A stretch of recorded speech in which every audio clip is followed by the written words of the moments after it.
fiery horse with the speed of light, a cloud of dust, and a hearty hi-yo silver. The Lone Ranger.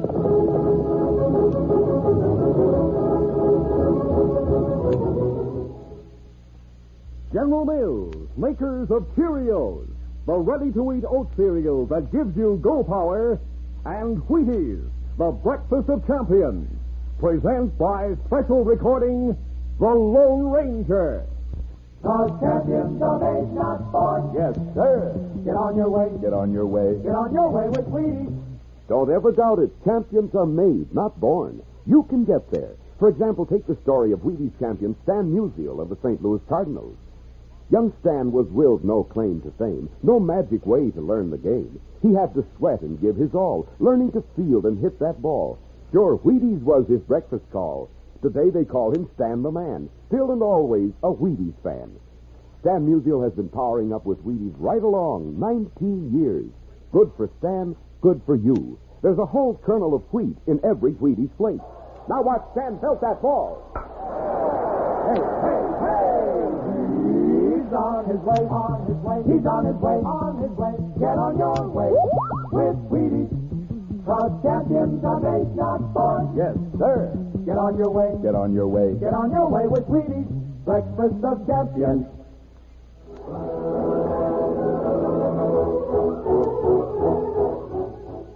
With his faithful Indian companion Tonto, the daring and resourceful masked rider of the plains led the fight for law and order in the early western United States.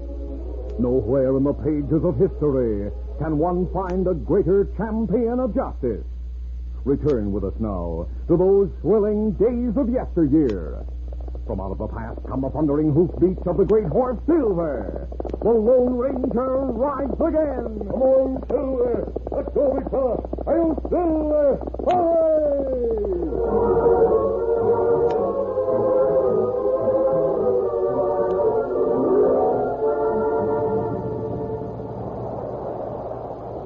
It was a pitch-black night when the year's heaviest rainstorm lashed the hills, flooded the streams, and beat against a log house in a desolate mountain area. For the past 2 years, the house had been a hideaway for a small, shifty-eyed man, whose name, according to handbills offering a reward for his capture, was Baldy Brighton. By the light of an open fireplace, Baldy was cleaning the rifle and six-gun that were never far from his side, when he heard a rap on the door. Who can that be? Baldy loaded his six-gun as he crossed the room to the heavily bolted door. That's Baldy. You in there? Who are you? Moose Barney. Who do I sound like? Moose Barney. Just a minute. Oh, I'm glad to see you, Moose. Come on in. That goes double for me, Baldy. I hoped you'd still be here in our old hideout. Yep, I've stayed here. Safest place I know of. But it's been mighty lonesome since a year ago when you... When I got restless, made the fool mistake of going to Boxville for my life. Why should you do it? Moose, I never could figure out how the sheriff in Boxville knew you were wanted and got the drop on you. You think Sheriff Pendle cut me? Well, I didn't know. All I knew was what I heard in the Crossroads store near here. Yeah, what was that? You were caught, tried, and jailed for 20 years in the territorial prison. That's true. But it wasn't Sheriff Pendle who cut me. It was the Lone Ranger. And for that, I'm going to kill him. How'd you get out of jail? I was a trustee, working in the warden's office. When my chance came, I knocked out the warden, forged his name to a pass, and walked right through the gate. Yeah, it's mighty slick. You know, while I was in prison, I learned a lot. I learned how we could get the Lone Ranger. Yeah? Also, I talked to a man who was doing time for embezzlement. He'd been a bookkeeper for the railroad. I know all about gold shipments. One train hold-up will make us rich. Two of us can't rob a train. There'll be 5 of us. Who are the other 3? Blaze Lufkin and the 2 Martin brothers. Yeah, I've heard of them, but I don't know them. I don't know them either. But I do know they're mighty tough hombres and fast gunslingers. And I reckon they've heard of me. Everyone's heard of you, Moose. You know, I figure Blaze and the Martins will be glad to work with me. Especially if they know there's a chance to square things with a Lone Ranger. They got grudges against him? Yeah. They did 3 years in jail because of him. I told them to come here if they were interested. Here? Our hideout? That's right. I gave them directions for finding the place. And I'll bet they show up.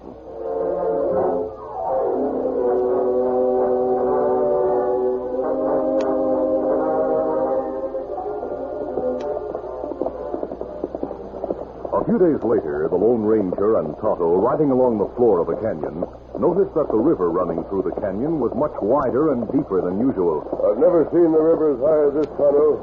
It was even higher, several feet higher just after the rain. That's right. High water mark on canyon wall. Yes, I noticed it. The entire floor of the canyon was underwater. Wonder if the bridge is damaged. Bridge across top of canyon. Water not go that high. Oh, but the timbers that support the center of the bridge are anchored on each bank of the river. The flood washed out those timbers. The bridge... But you know, Kimasabi. Turn in canyon just ahead. Then we see bridge. Come on, Silver. Come, Scout. Come, fella. Both the masked man and his Indian companion were watching for the bridge as their horses followed the bend in the canyon. Tonto, the timbers are down. We see. That bridge is no longer safe. There's a big snag in it. Man on horse start over bridge from far bank. He can't see it. The timbers are down. You on the bridge. Go back. Him not hear you. Shot might get his attention.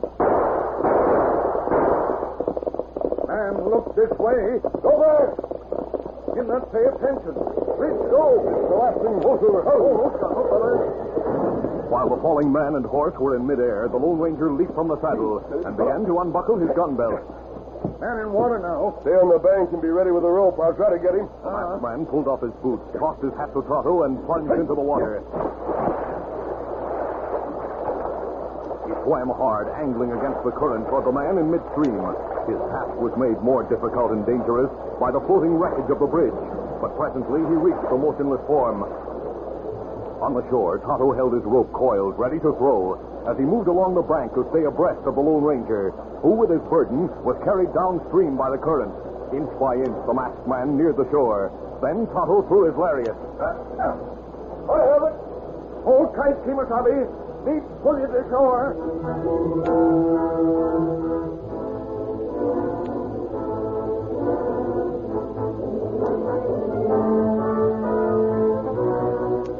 On the dry bank of the river, the masked man soon learned that his effort to save a life had been wasted.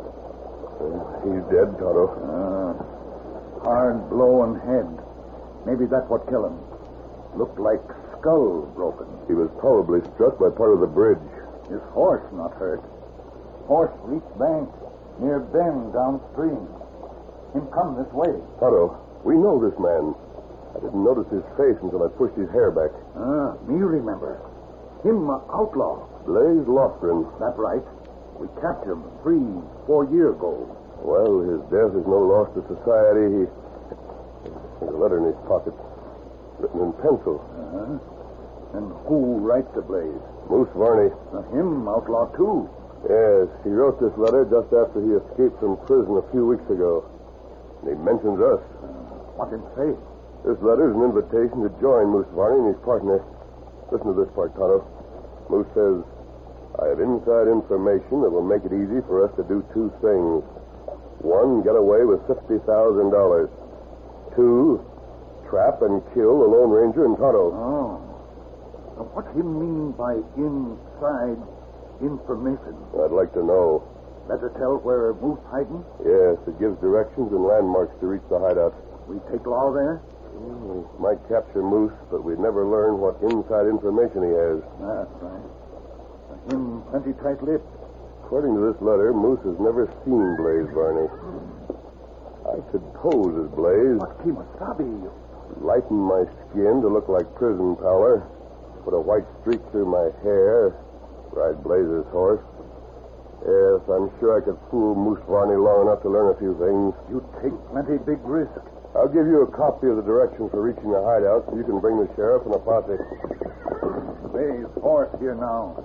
There's a waterproof covering on that blanket roll. See if Blaze carried extra clothing, will you? Me look. We're about the same size. I could wear his clothes. Wrap Blaze Lofton in a blanket and tie him to Silver's saddle so you'll be able to take him to Sheriff Prindle in Boxville. Here's dry clothes, Timothy. Good. I'll change to those and disguise my face. What me do with your clothes? Pack them in Silver's saddlebags and take them with you. But them wet, Kimasabi. Me build fire, dry 'em out, then pack 'em. All right, Tonto. There's no hurry about reaching Boxville, but I want to reach Moose Varney as soon as possible. After the Lone Ranger, disguised as Blaze Lofgren, rode away on the outlaw's horse, Tonto spent about an hour drying and packing the clothing of his friend. He was extinguishing the fire he'd built when the Martin brothers approached the top of the canyon some distance away. Jeb, the bridge is down. That means we'll have to go around the canyon to reach Moose Varney's place. Yeah, that'll be 5 or 6 hours of riding. Well, I'd ride 5 or 6 days to get the Lone Ranger. Hey, Jeb, speaking of the Lone Ranger, look down there, downstream on the floor of the canyon. White horse, a paint horse, and an Indian. That looks like the Lone Ranger's horse. It is. The engine is Tonto. Something across the saddle of the white horse. Looks like a man's body wrapped in a blanket. It is. Maybe Moose Varney's killed the Lone Ranger. That's what he said in his letter he planned to do. We gotta know. The engine's starting downstream, leading Silver. Come on, we'll follow him. Get up there. Come on, get up. Come on.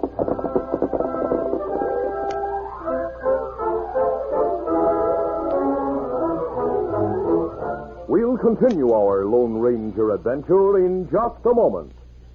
When boys line up to run a race, galloping Gordon sets the pace. He comes in first because he knows he's got go power from Cheerios. Yes, he's got go power. There he goes. He's feeling his Cheerios, Cheerios, Cheerios. And so will you, once you're eating Cheerios every breakfast. You'll say the Cheerios taste simply wonderful, too. They're already cooked, shaped like little round O's, and just full of good toasted oat flavor. Pour out a big bowlful, add fresh milk, and pitch in. You can almost feel the go power. For a Cheerios breakfast is one of the finest ways you can get the vitamins, proteins, and minerals your body needs. A bowl of Cheerios and milk really starts your day right. Helps give you the good red blood, strong bones, and muscles. Go power, you'll get it from Cheerios. Try it, and folks will say... He's feeling his Cheerios.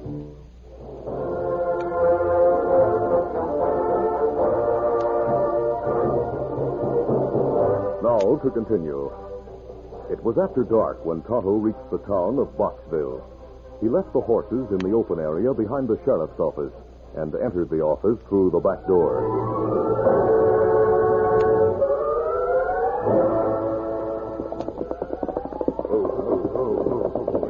A short time later, the Martin brothers, who had followed Tonto from the canyon and left their horses some distance behind the sheriff's office, walked softly through the darkness. They were nearing an open window when they heard the lawman exclaim, Hey, that's the sheriff's voice. What's he saying about Blaze Lofton? I'd like to know. The back window's open. Let's go close and listen. Yeah, maybe we'll find out about the dead man. After we learn man dead, Lone Ranger takes a good look at face. Dead man, Blaze Lofton. Hey. Must have been the hand of fate that put him on that bridge when it went down. Did you leave the body in the canyon? No. We wrap it in blankets and put it on Silver. Bring it here. I'll go. Wait. Lone Ranger not want anyone know Blaze dead. Well, why do you want to keep it secret? In Blaze's pocket, Lone Ranger find letter from Moose Varney. Written after you escape? That's right. Hey, according to that, it's Blaze Lofton inside the blanket. Moose ask Blaze to hide out. Tell him how get there. Him say big robbery plan. Ain't trying to let a moose enter. Be quiet, will you, Deke? Lone Ranger disguise face, change clothes, ride outlaw's horse. Him take letter and go to hideout. Me have copy of letter. Hey, Jed, come with me. Yeah, where to? Get to our horses. All right, Deke, but I'd like to hear some more. We've heard enough to know that the Lone Ranger went to Moose Varney's hideout. He's probably there by this time. Yeah, posing as Blaze Lofton. What a surprise he'll have when we tell Moose the truth. You figure on starting for the hideout right now? Sure, the sooner the better. We'll ride all night to get there. Easy, steady, boy. Come on, get up. Come on, get up.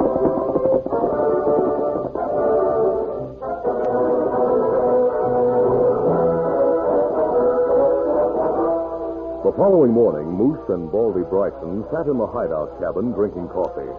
The Lone Ranger, playing the part of Blaze Lofgren, had not yet come out of the bedroom. What do you think, Blaze? Well, he's a mighty smooth-talking hombre. And I like the way he wears his guns, tied low. Sure looks as if he knew how to handle them. His record's proof of that. When are you going to tell him the plan? I don't know. Morning. Yep. Well, howdy. We didn't know you were up. We didn't hear you open the bedroom door. Any reason why I should make a noise opening a door? No, of course not. Sit down here at the table, Blaze. Thanks. Hey, I'll have your ham and eggs ready in no time. And I'll pour your coffee. Thanks again. I reckon you heard me saying some complimentary things about you. I heard you say you didn't know when you'd tell me your plans. Well, I've waited since last night to hear them. That's long enough. I figured on waiting until the Martin brothers got here. There's no use going over everything twice. You're not sure the Martins are coming. No, But you may be dead sure I'm leaving. Unless I know what you have in mind. I don't mind telling you, Blaze. Your letter mentioned inside information. Yeah. What information have you concerning the Lone Ranger? I know he's a good friend of a certain padre. Where'd you learn that? From the chaplain at the prison. What do you plan to do about it? We'll send a letter to the padre, saying how badly the Lone Ranger's needed in a certain place. Like, for example, this hideout. And if he did come here, what would you do? Plenty. We'd capture him and his Indian pal, hog tie him, and get square for a lot of things before we finally put him out of their misery.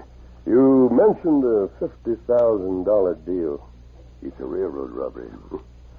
Prisoners full of men who tried to rob trains and failed. Yeah, but we won't fail. I know just when payroll cash is sent to the gold mine region and how it's guarded. I've got all the facts. Where'd you get them? From a man in prison. He worked for the railroad. What's his name? Well, I don't know if I should mention... What's his name? Why not tell him, Moose? All right. It's Joe West. I'll have to hear a lot more about your plans before I agree to go along with you. Moose, two horsemen are outside. Grab your gun. Be ready for trouble. I see them through the window. They're dismounting. Do they look like lawmen? No, but they look alike. Could be the Martin brothers. Yeah, who is it? Deke Martin and Jen. Hey, Blaze, you and Baldy cover the door. All right. You, Moose Varney? Yes, I am. You should be expecting it. Anyone I'm expecting carries a letter I wrote. Here's your letter. Yeah, that does it. Come on in, Jensen. Welcome. This is Baldy Bryson, and this is Blaze Lofgren. Howdy. You say, Blaze Lofgren? That's right. I'm downright proud to meet you, Mr. Lofgren. We've heard a lot about you. We sure have. Folks talk a lot about those guns of yours, too. They tell me you're a dead shot with them. While Deke Martin stood facing the Lone Ranger, Jeb crossed to the far side of the room so he was behind the back of the man who posed as Blaze Lofgren. Gents, why don't you sit down? Say, Blaze, your coffee's getting cold. I'll serve the ham and eggs and start some more. Just a minute. Before we sit down, I'd like to examine Mr. Lofgren's gun. In that case, you'll save a lot of time by sitting down. You mean you don't intend to let me see your guns? That's exactly what I mean. Well, gents, there's no use starting an argument. If Blaze don't want to draw his gun... We'll draw for him. Huh? You're covered. Get your hands up. That's it, Jed. What's the idea? Why are you drawing on Blaze? Blaze Lofgren's dead. What? This man took his horse, clothes, and letter and come here in his place. Deke, you better be sure of that. I'm dead sure. Jeb and I were behind the sheriff's office where we saw Blaze Lofgren's body wrapped in a blanket. And we heard Tonto telling the sheriff about the Lone Ranger's plan to come here, disguised as Blaze. What's that? The Lone Ranger moved with speed born of desperation. He grasped Deke's gun hand and twisted his arm. In an instant, Deke became a human shield between his brother and the Lone Ranger. Shoot, you'll kill your brother. Hey! Suddenly, the grip on Deke's arm was released, and a mighty shove sent the outlaw hurtling across the room. Crashing against Jeb, both men fell to the floor. Moose and the Lone Ranger fired almost at the same instant. One bullet broke Moose Varney's arm, but the Lone Ranger didn't know it. White fire seemed to explode in his brain. His gun dropped. You got him, Moose. He dropped to the floor with blood showing on the side of his head. Finish him off. Now, let me kill him. Oh, hold on. If he's alive, let's keep him alive till he wakes up. And we'll really make him sweat. Hey, the window. An Indian. These six crooks. Tonto poured lead through the window, hitting Deke in one leg and Baldy in the hand. Jeb was about to fire at the Indian when the sheriff's fixed gun spoke from the doorway. Throw down your guns or we pay the cost of putting you on trial. Seeing the sheriff, followed by two deputies, the wounded outlaws knew it would be suicide to continue the fight. Give us Robbie. Tonto leaped through the broken window and rushed to the side of his wounded friend.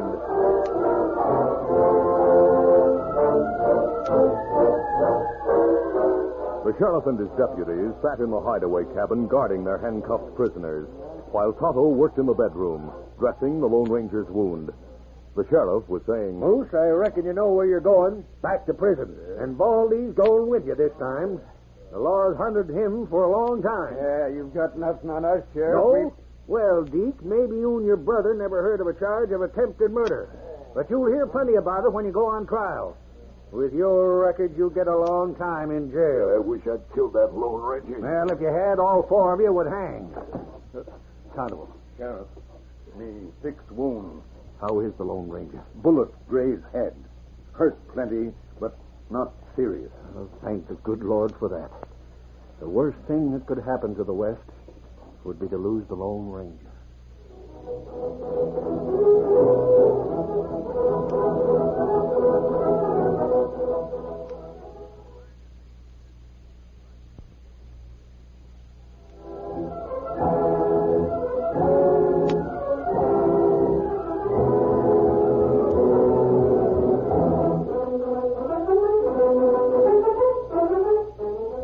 The Lone Ranger, a copyrighted feature of the Lone Ranger Incorporated, is produced by Pendle Campbell Muir Incorporated.